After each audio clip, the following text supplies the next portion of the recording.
विधान भवनाबाहेर आमदार रोहित पवार यांनी आज 4 जुलैला पत्रकारांशी संवाद साधला। यावेळी बोलताना देवेंद्र फडणवीस हे विद्यार्थ्यांना फसवत आहेत का असा सवाल त्यांनी केला।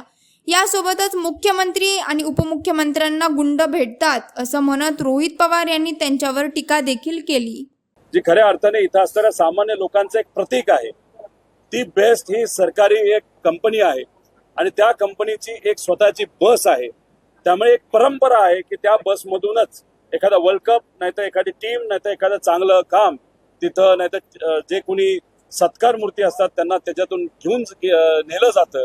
त्यामुळे आज सुद्धा गुजरातवरून आलेली बस घेण्यापेक्षा बीसीसीआयला विनंती आहे की तुम्ही बेस्टचीच बस ही वापरावी। यासाठी बीसीसीआयचे जे सर्व पदाधिकारी त्यांच्याशी स्वतः मी चर्चा करेल आणि नक्कीच फॉलोअप केल्यानंतर त्याला यश येईल अशी आपण अपेक्षा धरू।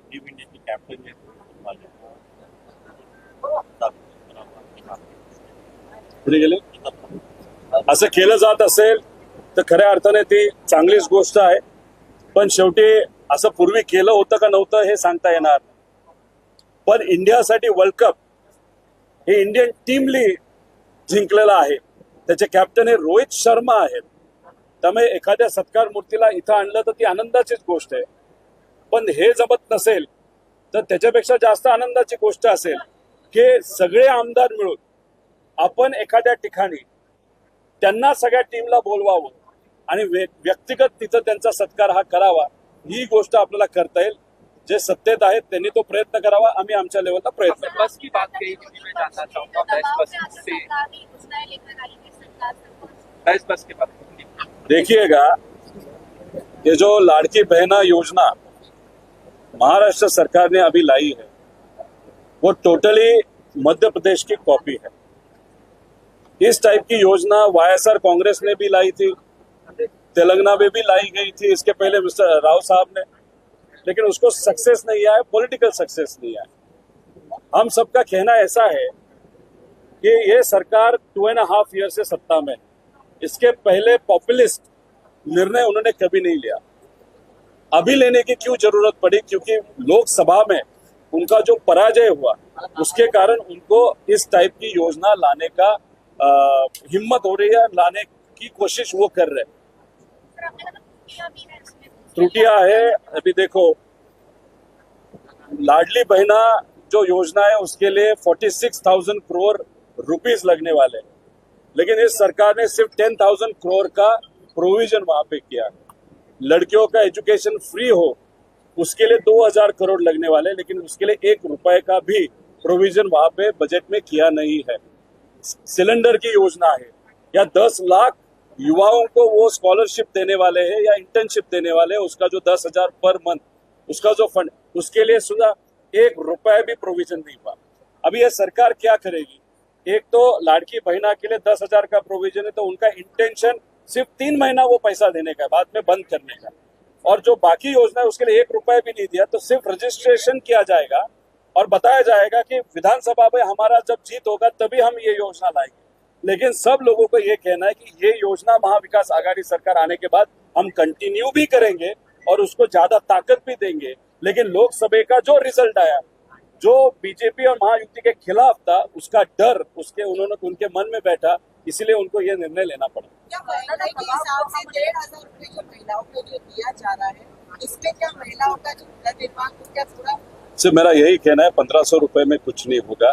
और दूसरी बात, 1,500 रुपए क्यों देना पड़ रहा है? क्योंकि जो अलग योजना है, जैसे बेरोजगारी मिटाना हो या किसानों को अच्छा भाव देना हो या छोटे मोटे जो व्यवसाय के उनके लिए अच्छा निर्णय लेना हो, उस चीज में ये सरकार कम पड़ी और वो कम पड़ने के कारण लोगों के मन में इस सरकार के खिलाफ एक अलग रोष निर्माण हुआ। अभी वो रोष कैसे मिटाने का, तो ये 1,500 रुपए की स्कीम उन्होंने लाई। हम स्वागत करते हैं, 1,500 रुपए कम है, लेकिन जो मेन इश्यूज है, मेन पॉलिसीज है, उसी पे ही ये सरकार कम पड़ी। इसीलिए लोगों को ये 1,500 रुपए देने की नौबत इस सरकार पे वहां पे आई है। हमारा कहना है, आप धोरणात्मक निर्णय दे दो।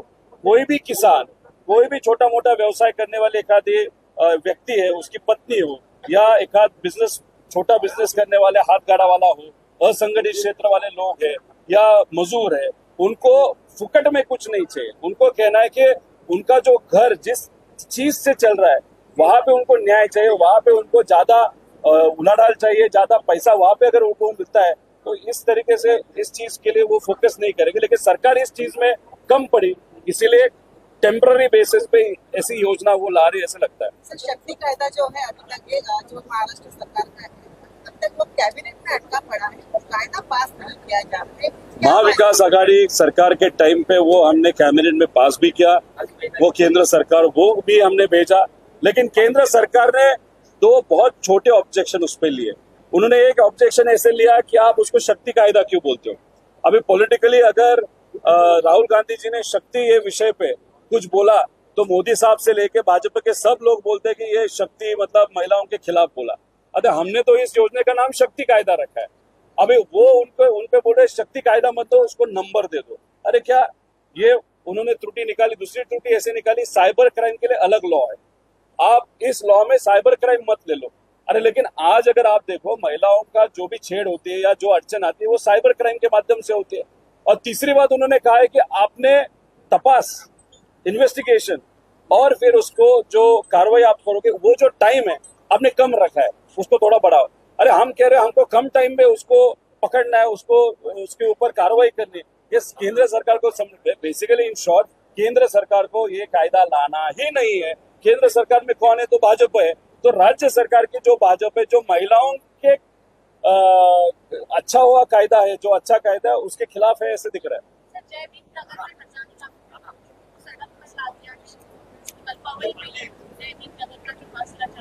वो देखना पड़ेगा, कोई तो बिल्डर होगा या कॉन्ट्रैक्टर होगा जिसकी जमीन वहां पे अटकी होगी और वो जमीन वहां पे अटकी होगी, इसीलिए ये सरकार के माध्यम से जो पुलिस है वो शायद उस कॉन्ट्रैक्टर या बिल्डर के बिहाफ वहां पे काम कर रही है और ये गरीबों को रास्ते पे निकाल रही है।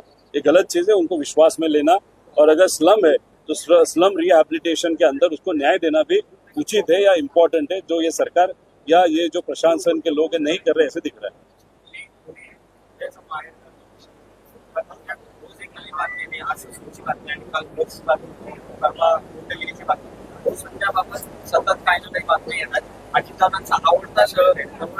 ते तिथले पालकमंत्री आहेत, होम मिनिस्टर साहेब, देवेंद्र फडणवीस साहेब आहेत।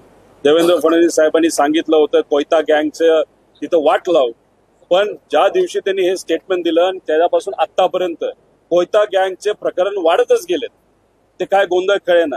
आता सीपी साहेब जे आहेत त्या सीपी साहेबांनी काही गुंडांना पोलीस स्टेशनला बोलवलं, तर त्यांना भेटायला एक गुंड गेला होता ज्याने मर्डर अनेक केले, त्यांनी रील बनवला, तरी या सीपी साहेबांना काय करता आलं नाही। आता या गुंडांना प्रचारासाठी जर महायुतीच्या नेत्यांनी वापरला असेल तर या गुंडांना आता वाटायला लागलं आपलं राज्य आलंय, आता आपणच सगळं करू शकतो। मी हेच सांगत होतो की हा जो गुंडा राज आहे तो कुठे मिटवला पाहिजे, आणि तो जर मिटवला नाही तर माझी बहीण, माझी मुलगी, माझी आई, माझी पत्नी रोडवर जायला नाही तर बाहेर जायला त्यांना सेफ नसेल तर सामान्य लोकांचं काय होणार आहे। त्यामुळे याच्यावर कुठे लक्ष, आणि या सरकारला काही पडलं नाही। मुख्यमंत्र्यांना गुंड भेटतात, उपमुख्यमंत्र्यांना गुंड भेटतात, फोटो काढले जातात, चर्चा तिथं होते, याच्यावरनं कुठेतरी ड्रग्स कार्टेलवाले लोक असतील, गुंडागर्दी करणारे लोक, ह्याला पाठिंबा या सरकारचा आहे असं आपल्याला म्हणावं लागेल। आता याच्यामध्ये अजून एक विषय आहे की विरोधाभास बघा, मुश्रीफ साहेब अधिवेशनामध्ये बोलत असताना त्यांनी असं सांगितलं की आम्ही ससूनमध्ये कॉन्ट्रॅक्ट भरती करू। आता गेल्या अधिवेशनामध्ये आम्ही जेव्हा आंदोलन केलं, आम्ही युवांच्या वतीने आवाज उठवला, तेव्हा त्याला उत्तर देत असताना देवेंद्र फडणवीस साहेबांनी सांगितलं या राज्यामध्ये एक सुद्धा कॉन्ट्रॅक्ट भरती होणार नाही। आता मग देवेंद्र फडणवीस साहेबांचं मुश्रीफ साहेब ऐकत नाहीत का? अजितदादांच्या सर्व मंत्र्यांनी ठरवलंय का की देवेंद्र फडणवीस साहेबांचं ऐकायचं नाही का? का देवेंद्र फडणवीस स्वतः फक्त सामान्य जे विद्यार्थी त्यांची फसवणूक करतायत?